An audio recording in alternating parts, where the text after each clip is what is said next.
سب سے پہلا پرشن تو سدا یہی اٹھتا ہے جی کہ جب ہم ایسی بات کرتے ہیں تو کچھ لوگ ہمیشہ ایک شک کرنے لگتے ہیں کہ پتہ نہیں پردے کے پیچھے کوئی واستو میں ملحد بیٹھا ہے، انہوں نے کوئی اپنا ہی ویکتی بٹھا دیا ہے اور ایسا شو کر رہے ہیں کہ اسلام چھوڑ دیا ہے انہوں نے۔ جی جی ہاں، لوگ ہاں، تو لوگ ایسا تو ایسا سمجھتے ہیں سمجھتے ہیں کیونکہ کیونکہ ابھی تک بھی ابھی تک لوگ بھی یہ لوگ یہ سمجھتے ہیں سمجھتے کہ ہیں کہ ایسا ایسا سمبھو سمبھو نہیں ہے نہیں ہے۔ کہ واقعی میں جو ہے کوئی لوگ اتنا پڑھنے اور جاننے کے بعد یعنی اس چیز کو چھوڑتے بھی ہیں، ایسا بہت کم لوگ جو ہے سمجھتے ہیں، ایسا بہت کم لوگ جانتے ہیں، اس وجہ سے ان کو اس بات کا شک ہوتا ہے۔ ورنہ تو جو ہے آج ان کی سنکھیا بڑی زوروں کے ساتھ بڑھ رہی ہے، لیکن ان کی مجبوریاں یا ان کا ڈر یہ ہوتا ہے کہ وہ اپنے آپ کو ایکسپوز نہیں کر سکتے کئی ایسے سیکیورٹی ریزن کی وجہ سے۔ تو بس یہی ایک ریزن ہے، ورنہ تو جو ہے لوگ کھل کر اپنی بات کہنا چاہتے ہیں، ان کی اپنی مجبوریاں ہیں، جو میرے ساتھ بھی یہی ہوا۔ تو آپ جو پوچھیں میں بتاتا جاؤں گا جو آپ پوچھتے جائیں گے۔ جی سب سے پہلے تو آپ یہ بتائیے ہمیں، کیونکہ سب کی جو سب سے پہلا پرشن ہوتا ہے وہ یہی ہوتا ہے کہ کو آپ کو کیوں لگا کہ مجھے اس پرمپرا سے اس سے باہر آنا چاہیے؟ ہاں دیکھیے، میں تو بہت لمبے سمے تک جو ہے ایک سادھارن ایک روایتی قسم کا مسلمان ہی تھا، بلکہ میں اپنی بات یہاں سے شروع کروں گا۔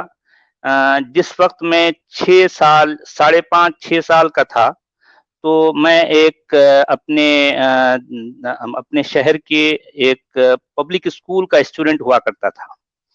اس کے بعد میرے پتا جی نے جو ہے مجھے ایک ایسے مدرسے میں ڈالا جہاں پر قرآن کو حفظ کیا جاتا ہے، یعنی یاد کیا جاتا ہے۔ تو میں وہاں لگ بھگ 3.5 4 سال رہا۔ اس دوران میں نے قرآن کا حفظ کیا، پورا مکمل قرآن، ٹھیک ہے۔ تو اس کے بعد جو ہے یعنی مسلمانوں میں یہ پرمپرا ہوتی ہے کہ جو ہے قرآن کا حفظ کرنے کے بعد وہ تراویح رمضان کے جو ہے پورے 30 دن یہ ایک ایک پارا کر کے سارا قرآن سنایا جاتا ہے مسجدوں میں۔ تو میں اپنے علاقے کی بہت بڑی مشہور مسجد میں باقاعدہ تراویح پڑھاتا رہا، ٹھیک ہے۔ تو اس کے ساتھ ساتھ میرے پتا جی کا یہ بھی ماننا تھا کہ جو ہے میں کسی جامعہ کسی یونیورسٹی سے جو ہے عالمیت کا کورس بھی کر لوں۔ تو چنانچہ میں نے جو ہے عالم کورس بھی کیا۔ تو لگ بھگ وہ 5 سال کا جو ہے ایک عالم کورس ہوتا ہے۔ اس کے بعد اور بھی میں جو ہے اس کو کنٹینیو کرنا چاہتا تھا، لیکن میرے اپنے گھر کے حالات کچھ ایسے تھے کہ میں گھر کا بڑا تھا، ہم لوگ 5 بھائی 5 بہن ہیں، تو ان سب میں بڑا تھا، تو مجھ پر جو ہے کوئی یعنی مالی ذمہ داریاں کچھ اس طرح کی جو ہے بوجھ بھی آ گیا۔ تو اس کے کارن جو ہے مجھے سعودی عرب جانا پڑا جاب کے لیے۔ تو وہاں پر میں جو ہے لگ بھگ 31 ایئرس جو ہے میں جاب کیا۔ تو یہ اتنے لمبے سمے میں جو ہے سعودی عرب میں جو میرا قیام رہا، وہاں میرے ساتھ یہ ہوا کہ میں بہت سے علماء یعنی عرب جو خلیج کے ہوتے ہیں اور جو ہے مصر کے ہیں اور جو ہے سوڈان کے ہیں، عراق کے ہیں، سیریا وغیرہ کے علماء جو اسکالرس ہوتے ہیں، ان کے ساتھ مجھے بہت لمبا ٹائم بتانے کا موقع ملا۔ میں نے ان سے بہت کچھ سیکھا سمجھا، اور چونکہ میں کلاسیکل عربی جانتا تھا، یعنی سعودی عرب جانے سے پہلے ہی جو ہے میری میڈیم آف ایجوکیشن عربی تھی، جی تو اس لحاظ سے جو ہے میں عربی جانتا تھا پہلے سے ہی۔ اس کے بعد وہاں رہتے ہوئے مجھے اور بھی بہت کچھ سیکھنے کا سمجھنے کا موقع ملا۔ تو ہوا یہ کہ جو ہے اس اتنے لمبے عرصے میں جو ہے مجھے حدیث کا جو ذخیرہ ہے، تو اس پر جو ہے کچھ باتوں کا مجھے شک ہونے لگا کہ یہ معاملہ اس میں کئی گڑبڑ ہے۔ تو میں اپنے اسکالر سے جو بھی علماء ہیں ان سے اپنی بات میں رکھتا تھا، لیکن میرے دل کو جو ہے اطمینان نہیں ہوتا، کیونکہ وہ کوئی بھی بات مجھے سمجھا نہیں پاتے، مجھے جو ہے میرے دل کو تسلی نہیں دے پاتے۔ تو ظاہر بات ہے کہ جو ہے اور ان کا یہی ماننا، یہی سمجھانا ہوتا ہے کہ دیکھو بھائی، تم علم کو یعنی ہمیشہ نمک کے برابر رکھو اور ادب اور عقیدت کو آٹے کے برابر رکھو. آپ سمجھے؟ یعنی ہمارے ہاں جو ہے جو محاورہ ہوتا ہے کہ نمک جو ہے کتنا ہوتا ہے آٹے میں؟ آٹا تو بہت زیادہ ہوتا ہے، نمک بہت کم ہوتا ہے. تو وہ کہتے ہیں کہ جو ہے علم ہمیشہ نمک کے برابر ہونا چاہیے، اور جو ہے اور عقیدت جو ہے، ادب، وہ آٹے کے برابر ہونے چاہیے. تو اس کا مطلب یہ ہے کہ تمہارے دل میں اگر کوئی سوال پیدا ہو رہا ہے، کوئی شک پیدا ہو رہا ہے، تو یہ شیطان کی طرف سے ہے. تمہیں ان باتوں کو دبا دینا چاہیے. تو اس وقت تو حالات ایسے تھے، بہت سیدھا سادہ زمانہ تھا، نہ کوئی انٹرنیٹ تھا اور نہ میرے پاس کوئی اس طرح کے ریسورسز تھے. تو ہوتا یہ تھا کہ میں ان باتوں کو جو ہے چپ چاپ سہ لیتا، لیکن دل کے اندر جو ہے ہمیشہ ایک طرح کی بے چینی ہوتی کہ یار یہ کیا باتیں ہیں. تو میں اس معاملے میں ایک چھوٹی سی بات جو میرے بچپن کی ہے، میں اپنے استاذ کے ساتھ جو ہے میرے ساتھ اور بھی جو ہے دوسرے ساتھی ہیں، وہ بیٹھے ہیں اور میرے استاذ ترمذی کی جو ہے ایک حدیث پڑھا رہے ہیں. اس میں یہ کہا گیا کہ رسول اللہ جو ہے ان کے سامنے ایک مشروب یعنی پینے کی چیز کا ایک پیالہ دیا گیا، اس میں مکھی گر گئی تھی. تو وہ مکھی کو انہوں نے اپنی انگلی سے پوری طرح سے ڈبو کر جو ہے اس مکھی کو پھینک دیا، اور جو ہے وہ مشروب یعنی وہ پینے کی چیز ہے، دودھ ہے یا کس طرح کی کوئی چیز، وہ پی گئے. تو یہ میرے استاد جو ہے درس دے رہے ہیں اور سب لوگوں نے اس حدیث کو سنا، میں بھی سنا. مجھے عجیب سا لگا. میں بہت اپنی جو ہے اپنی کلاس میں عمر کے حساب سے میری ایج سب سے کم تھی. میرے جو دوسرے کلاس میٹس ہیں میرے سے کمپیریٹیولی جو ہے سب کی عمریں زیادہ تھی. تو میں سن لیا لیکن مجھے عجیب سا لگا. لیکن ٹھیک ہے، وقت گزر گیا. کچھ دن کے بعد ہوا یہ کہ میرے استاد بیٹھے ہیں دن میں، وہی جو ہے اس طرح کی حدیثوں کا درس دے رہے ہیں، اور ان کے دن میں 11:30 بجے جو ہے ان کے لیے چائے کا بندوبست ہوتا. تو چائے والا جو ہے وہ ان کی کپ میں جو ہے چائے ڈال کر چلا جاتا. چائے ڈال کے جیسے ہی گیا، تھوڑی دیر میں ان کی چائے میں مکھی گر گئی. میرے استاد کی چائے میں مکھی گر گئی. تو فوری جو ہے استاد نے جو ہے آواز دی اس چائے والے کو، دیکھو اس کو بلاؤ جلدی بلاؤ، یہ جو ہے چائے چینج کرنا ہے. تو وہ دوڑتے ہوئے جو ہے دوسرے لوگ گئے اور اس کو بلا لائے. کہنے لگا یار اس میں مکھی گر گئی، اس کو پھینکو، دوسری لے آؤ. تو میں چھوٹا سا بچہ ہوں، میری عمر لگ بھگ جو ہے اس وقت شاید 14-15 سال ہوگی. میں سادگی کے ساتھ میرے اندر ایک کیوریسٹی تھی، اور جو ہے بالکل یعنی میں حیران ہو کر جو ہے ان سے سب کے سامنے پوچھ بیٹھا کہ مولانا یہ کیا آپ حدیث پر عمل نہیں کرتے کہ رسول اللہ تو جو ہے وہ دودھ میں جب مکھی گر گئی تو وہ مکھی کو ڈبو کر نچوڑ کر جو ہے وہ مکھی نکال کر جو ہے وہ دودھ پی گئے، آپ چائے نہیں پی سکتے؟ میں اس طرح سے پوچھ دیا.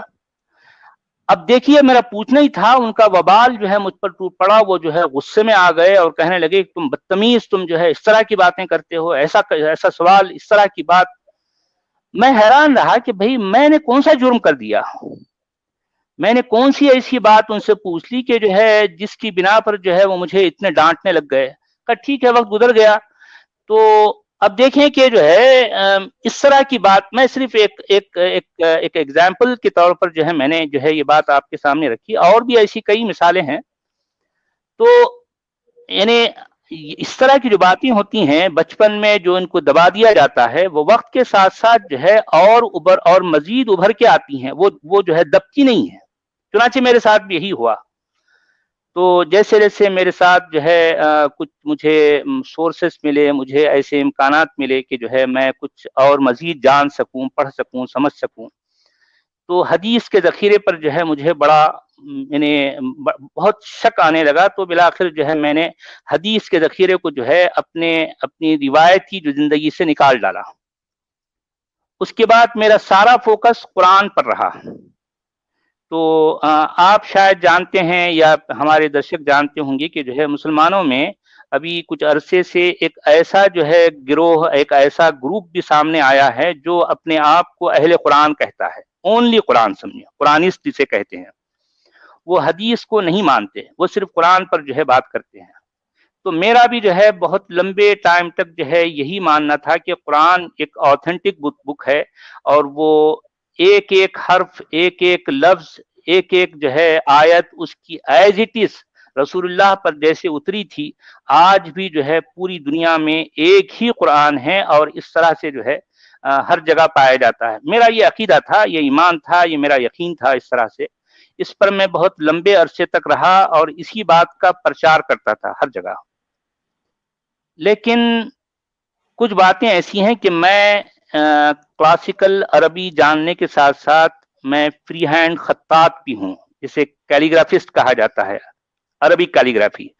اور میں عربی کے جو ہے جو اسکرپٹس ہوتے ہیں ڈفرینٹ ٹائپ کے، جو ہے جو خطوط ہیں، ان کا میں بچپن میں باقاعدہ اس کو اپنا سیکھا، اور جو ہے اس میں مجھے بڑی جو ہے بڑی مہارت حاصل ہے، اس کا میں ایکسپرٹ ہوں۔ تو اس بیس پر جو ہے مجھے کئی ایسے باتیں جو ہے قرآن کی کتابت کو لے کر، اس کی قرأت کو لے کر جو ہے میں بہت کچھ اس کو سمجھنے کی کوشش کیا، اور الٹیمیٹلی میرا کنکلوژن یہ نکلا کہ جو ہے قرآن آج جیسا کچھ ہمارے پاس ہے، یہ تو جو ہے 8ویں صدی عیسوی میں جو ہے یہ اس طرح سے لکھا گیا۔ جسے قرآن رسول اللہ کا کہا جاتا ہے، وہ آج پوری دنیا میں کہیں بھی نہیں ہے، کہیں بھی نہیں ہے۔ یہ بات میں پوری ذمہ داری کے ساتھ کہہ رہا ہوں، یہ میری اپنی علمی تحقیق ہے۔ کوئی شخص بھی اس بارے میں مجھ سے پوچھے تو میں اپنے طور پر میں جتنا جانتا ہوں میں اس پر جو ہے بات کر سکتا ہوں۔ تو یہ ایک بریف جو ہے یہ بات ہے، جیسے جیسے میں سفر کرتا رہا، علمی سفر اپنی زندگی میں، تو آج میں یہاں کھڑا ہوں کہ جو ہے میں جو سمجھتا ہوں کہ قرآن کو عربوں نے لکھا، اور اللہ کو عربوں نے تراشا ہے، اور جو ہے اسلام کو عربوں نے گھڑا ہے۔ یہ میرا سمجھنا ہے۔ جی اچھا، اس ایک چیز بتائیے جی ہمیں کہ جب آپ یہ سب سیکھ رہے تھے، قرآن پڑھ رہے تھے، جو سارے کا سارا جو اسلام کا لٹریچر ہے اسے آپ پڑھتے تھے، تو سب سے پہلا کوسچن جو من میں اٹھنا چاہیے، جو کم سے کم میرے جیسے عام لوگ کے من میں اٹھتا ہے، وہ یہ ہے کہ اگر کوئی اس پرکار کا کوئی گاڈ ہے جو ساتویں آسمان پہ بیٹھتا ہے، مان لیں کہ اس کا نام اللہ ہے، تو اس کو ایسی کیا مجبوری ہے کہ وہ کسی پیغمبر کو ہی چنے گا؟ کیونکہ وہ جی تو اتنا شکتیشالی ہونا چاہیے کہ اگر اس کو کوئی میسج دینا ہے، کوئی پیغام دینا ہے، تو اس کے پاس تو سینکڑوں ڈھنگ ہو سکتے ہیں۔ اب میں صحیح۔ اگر اپنی چھوٹی سی بدھی لگاؤں کہ مان لیجیے میں ہی اس طرح کا ویکتی ہوں، میں چاہتا ہوں کہ سب کو میرا میسج ملے، تو جی اگر میں اس طرح کا پاورفل گاڈ ہوں تو میں آسمان پہ وہ میسج لکھ دوں گا کہ بھائی آج تم یہ آیت پڑھ لو، یہ میسج تمہارے لیے ہے، نہیں مانو گے تو پھر میں کچھ اور سوچوں گا۔ جی تو مطلب یہ میں ایک ادھارن دے رہا ہوں، میں سب کو ای میل ڈال سکتا ہوں، 36 اس طرح کے ڈھنگ ہو سکتے ہیں، لیکن صحیح۔ میں ایسا کیوں سوچ رہا ہوں کہ وہاں ایک پورے پلانٹ کے ایک کونے میں جا کر ریگستان میں ایک آدمی کو چن رہا ہوں، اس جی آدمی میں بھی کوئی وشیشتا نہیں ہے، اور اس جی کے تھرو ایک ایسی بھاشا میں میسج دے رہا ہوں جو 99.99999% لوگ تو جانتے ہی نہیں ہے۔ تو جی اس پر کیا من میں پرشن نہیں اٹھتے لوگوں کے؟ ہاں، اٹھنا تو چاہیے، یہ بہت ہی بیسک کوشچن ہے۔ یعنی یہ اتنی امپورٹنٹ بات ہے کہ مجھے حیرانی ہوتی ہے کہ لوگ اس بارے میں کیوں نہیں سوچتے۔ یعنی ایک اصل میں ہوتا یہ ہے کہ جو ہے بہت سے لوگ بہت سی باتوں کو مانتے تو ہیں لیکن جانتے کچھ نہیں، کیونکہ ماننا اور جاننا اس میں بہت بڑا جو ہے بہت بڑا فرق ہے نا بھی۔ تو یعنی یہ مذہب جو ہوتا ہے، یعنی یہ سارا کا سارا مانیتا پر ہوتا ہے۔ اس میں جاننے کا جو ہے، اب جاننا بھی ہے تو وہ ماننے ہی کے اندر آتا ہے۔ سب جو باتیں مانی جاتی ہیں اسی کے اندر میں اندر رہتے ہوئے جو ہے کسی چیز کو جاننا ہے۔ یعنی ایک بالکل کھل کر جو ہے جاننے کی بات، ظاہر بات ہے انسان کے دماغ میں سوال آئے گا، تو سوال تو مذہب میں جو ہے منع ہے، سوال کرنے سے روک دیا گیا ہے۔ یعنی سوال ایسے تو کر سکتے ہیں کہ بھئی وضو ٹوٹا یا نہیں ٹوٹا، روزے کیسے رکھتے ہیں، نماز کیسے پڑھی جاتی ہے، یہ اس طرح کے سوالات آپ کرتے رہیں تو مولوی صاحب جو ہے آپ کو ہر سوال کا جواب دیتے جائیں گے. آپ اس سے ہٹ کر جو ہے کوئی پوچھے کہ بھئی اللہ کی حقیقت کیا ہے، فوری جو ہے مولوی آپ کے سر پر ڈنڈا مارے گا، یہ کہے گا یہ کیا سوال ہے. کوئی پوچھے کہ بھئی جو ہے میں ایک ایسے شخص کو اپنا دل دماغ سب کچھ کیسے دے دوں جس کو میں نے دیکھا نہیں، پرکھا نہیں، جانا نہیں، بوجھا نہیں کبھی جو ہے، یعنی جو نہ میری مٹی سے ہے، نہ میری قوم سے ہے، نہ میری زبان جانتا ہے، نہ میرے علاقے کا ہے، نہ میرے زمانے کا ہے، ایسے شخص کو میں اپنا سب کچھ کیسے دے دوں، کیسے دے دوں. لیکن یہاں مولوی جو ہے گرم ہو جائے گا، کہے گا کہ تم جو ہے اس طرح کی بات تمہارے من میں آئی کیسے، ایسے سوال تم نے کیسے کر دیا. ارے بھائی ظاہر بات ہے ایسے سوال تو مجھے کرنے ہیں نا. تو ہر وہ شخص جو سوچتا ہے اس کے من میں یہ سوال آئے گا کہ جسے ہم رسول اللہ کہہ رہے ہیں یا نبی کہہ رہے ہیں، ٹھیک ہے بھائی، اس کے سچا ہونے کی بنیادی دلیل کیا ہے کسی کے پاس. یہ میرا چیلنج ہے، ایک بنیادی دلیل کیا ہے آپ کے پاس کہ جو ہے وہ شخص ایک سچا نبی ہے، کیا دلیل ہے بتائیے. بالکل ٹھیک بات ہے. یعنی یہاں پر لوگ یہ کہتے ہیں کہ بھئی نہیں جو ہے اس کو، اس شخص کو اس کے علاقے کے جو کفار ہوتے تھے، آپ جانتے ہیں کفار کا مطلب یہ جو ہے نان بلیورز جو ہیں، وہ تک اس کی جو ہے گواہی دے رہے ہیں کہ یہ شخص الصادق الامین، یعنی سچا بہت ہی اچھا انسان ہے. تو میں دنیا کے اسکالر سے یہ چیلنجنگ کوشچن کروں گا کہ پورے کے پورے قرآن میں اور پوری آتھینٹک حدیث میں اس شخص کو الصادق الامین کہیں کہا گیا ہے تو میرے سامنے لے آئے. پورے قرآن میں کہیں بھی الصادق الامین اس شخص کو نہیں کہا گیا. یہ ساری ایسی باتیں ہیں، روایتی کہانیاں، تاریخ کے حصے میں جو ہے اس کو کہیں اس طرح کی باتیں پڑھ کر بتایا گیا کہ اس شخص کو، لیکن آتھینٹک حدیث اور پورے قرآن میں مسلمانوں کے نبی کو الصادق الامین نہیں کہا گیا. یہ بہت امپورٹنٹ بات ہے. ہاں بڑی امپورٹنٹ بات ہے یہ، اور مجھے لگتا ہے کہ ہم آج اس شو کے مادھیم سے یہ جو اسلام کے دکاندار ہیں انہیں یہ چیلنج بھی دے سکتے ہیں کہ اگر آپ کے پاس اس طرح کا کوئی بھی پروف ہے تو آپ لے کے آئیے. ہاں لے کے آئیے، ہم اس کو جاننا چاہیں گے، ہم بھی اس کو ویریفائی کریں گے کہ بھئی یعنی ہم سے یہ لوگ صرف ماننے کی کا جو ہے بات کرتے ہیں، بھئی ہم اگر جاننا چاہتے ہیں تو ان کے پاس کوئی اس طرح کی آتھینٹسٹی نہیں ہوتی. یہی تو ایک ٹریجڈی ہے نا. جی بالکل ٹھیک بات ہے. جی اچھا یہ جو میں آپ سے پوچھتا تھا کہ ایک اور بھی جو ہے میں پرشن لوگوں کے سامنے کا رکھنا چاہوں گا، وہ ایک بالکل سیدھی سی بات ہے کہ میں ایک بھارتی ناگرک ہوں، میرے لیے عربوں کا مذہب کیوں ضروری ہے، میں یہ جاننا چاہوں گا کیوں ضروری ہے. کوئی میرے سامنے اس بات کو پروف کرے کہ یہ ضروری ہے تو یہ اس لیے ضروری ہے تو مجھے بتائے. اگر مجھے ماننا ہی ہے تو میرے اپنے علاقے کا، میری مٹی کا، میری زمین کا کوئی مذہب ہوگا تو میں اس کو قبول کروں گا نا. تو مجھے عرب کے مذہب کو ماننے کی کیا ضرورت ہے؟ اگر مجھے مذہب کو ماننا ہی ٹھہرا تو میرے علاقے میں کوئی مذہب جو ہے میں اس کو مانوں گا. اگر ماننا ضروری ہے تو وہ کسی اور جگہ کا ایک جو ہے یعنی امپورٹڈ مذہب میرے سر پر کیوں تھوپا جا رہا ہے. یعنی میرے سر پہ سے مطلب یہ ہے کہ یہاں کے لوگوں پر یہ بات کیوں تھوپی جاتی ہے، کیوں تھوپی جاتی ہے، یہ میرا سیدھا سا سوال ہے. تو اس کا اگر میں آپ کو اس کا آنسر دوں کہ جو رسول ہے انہوں نے کہا یا اللہ میاں نے کہا کہ یہ تو ہم نے ساری دنیا پر غالب کرنا ہے اسلام کو، تو اس لیے آپ کو بھی ماننا ہے. نہیں دیکھیے منیر جی، یہاں پر تو بات یہ ہوگی کہ یہ تو دادا گیری کہیں گے اس کو. جی یہ منوانا جو ہے اصل میں یہ دادا گیری کہلائے گا. آپ لاجیکلی جو ہے یہ بات پیش کیجئے کہ اگر خود قرآن سے یہ بات ثابت کی جائے گی، کیونکہ حدیثوں کا ذخیرہ تو جو ہے تھوڑی دیر کے لیے بعد میں اس کی جو ہے سیکنڈری جو ہے وہ سورس ہے نا. بھی